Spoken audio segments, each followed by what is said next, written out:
The 7 Habits of Highly Effective People, written by Stephen Covey. I'm going to focus on the first habit in this video, that is being proactive. Some are proactive, some are reactive. What's the difference? I will tell you both a proactive approach and a reactive approach. Hello and welcome to this video. I'm Kaushik Chaki, and in this video, we are going to understand the basic definition of proactive people. Then I will be asking 4 questions related to our attitude that will differentiate a proactive approach and a reactive approach. And this difference would help you implement a proactive mindset. And then at the end of each questions, I'm going to help you understand what we can do to become proactive, to be proactive. Then I will be sharing the characteristics of proactive people and reactive people. And finally, I'll be sharing a tool called the Circle of Control, Circle of Influence, and Circle of Concern. So don't forget to push that like button if you enjoy and benefit from this video. So let's start with the basic definition. Proactive people are those people who focus their time and energy on things that they can control. And reactive people just do the opposite. They are those people who focus their time and energy on things that they cannot control.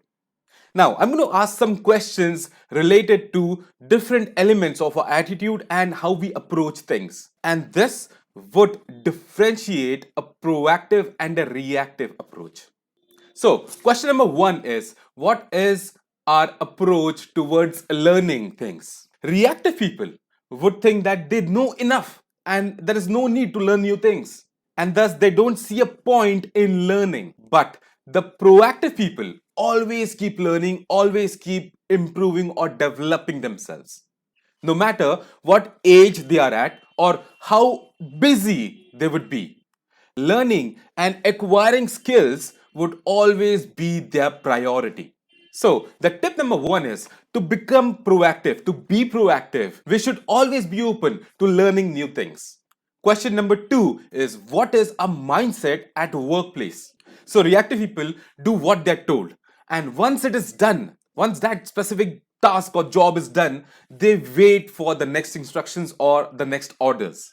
And in contrast, proactive people are always looking for improvements or different opportunities within that task or within that job or within that job role along with completing the task. And that's why proactive people would be more likely to be promoted to a higher position, while the reactive people who always wait for the orders, who always wait for the next instructions, may always get stuck in the same position for years to come. So, tip number 2 is to be proactive. We should always be on a lookout for improvements or opportunities, and we need to be our own critic and keep discovering the opportunities to get better in what we already do. Next is question number 3. What is our attitude towards change? Proactive people strive for change because they need to move forward. They always want to move ahead. Whereas the reactive people settle down to the same old routine, and change for them is associated with discomfort and unpleasant feelings. So, the next step would be to always embrace change, to be positive, to be enthusiastic whenever you find a change in process, you find a change in the leadership, you find a change in the management. Always be positive, always be enthusiastic. The next question is, what is our approach towards planning things? This is important. So, in general, reactive people tend to deal with things as they come. That's why they are called firefighters, because everything for them is done at the last minute. They don't plan things, they don't plan schedules, and they just want things to happen as they come. Whereas the proactive people, they always plan things, they always plan schedules, and they even anticipate problems or situations before they even arrive. So, for an example, a simple example, monsoon is arriving, so let's get the mosquito nets ready. Now, this gives them a higher chance to prevent malaria. Example number 2, demonetization. Notes are going to change. So, instead of being reactive, that is, cursing the government or cursing the system, be proactive. How? To quickly go and stand in the ATM lines before the line increases, before people start pouring in numbers. So, this approach of planning ahead of time helps proactive people in two main things. Firstly, they prevent wasting time with unproductive activities, and second is they do not feel overwhelmed with things because this was already planned by them. So, the next step to be proactive is to be organized and estimate, forecast, or plan things way ahead of time. Now, I will share the main characteristics of proactive people versus reactive people. Characteristic number one is the blame game. So, proactive people don't blame anything or anyone. On the other hand, reactive people always blame on circumstances, conditions, or conditioning. For example, my boss is not a good mentor, so I cannot learn much. The product is not so good. That's the reason I am not able to reach my targets. Or my team doesn't listen to me. That's why we are underperforming. Now, this is a key element of our own internal power. If something doesn't work out as it was expected, proactive people don't blame on things, situations, or anyone else. They don't give excuses. They accept the fact and they learn from it. Characteristic number two is the behavior. The behavior of proactive people is the product of their conscious choice based on their values. And reactive people's behavior is a product of their conditions based on their feelings. Now, our feelings do make us unique as human beings, but if we are not able to control our feelings, then we may become their slaves, which means our feeling would start controlling our behavior. And that's what we don't want because we want to be in charge of our lives. And that's why it is important to be guided by our own internal values and our own internal choices that we make in consciousness. So, define your values and make sure you prioritize them. And to do this, you need to be self aware.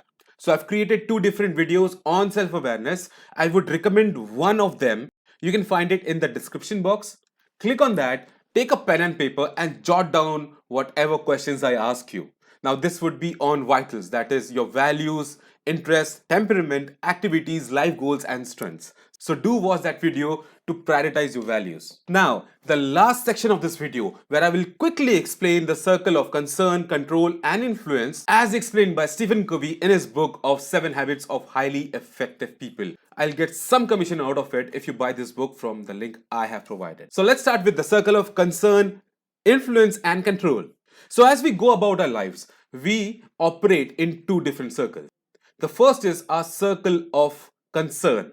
Now, this includes things that we care about or things that may even affect us. But these are the things on which we have little or almost no control on. For example, weather, pandemic, demonetization, countries becoming aggressive on our country, what movie stars are doing, what sports players are doing. We have no control over them. We have no control on any of these elements. Now, the second circle is the circle of influence. Now, in this circle are the things that we can either influence or we can control. For example, preventing ourselves from the pandemic by using masks or even ensuring that we take safe approach when we are going out. So, when people are reactive, they focus on the outer circle, that is the circle of concern. They spend their time and energy on things that they really can do nothing about. And as a result, their circle of influence shrinks. On the other hand, the proactive people focus on the inner circle of influence or control, where they focus their time and energy on things that will help them improve their relationships and make positive difference in their results. And hence, the circle of influence grows. So that's all about the video. I hope you liked the topic, you liked the video, and you enjoyed it, and you learned something new from this video. Please don't forget to share this video to people who would benefit from it. This is Kaushik Chaki signing out.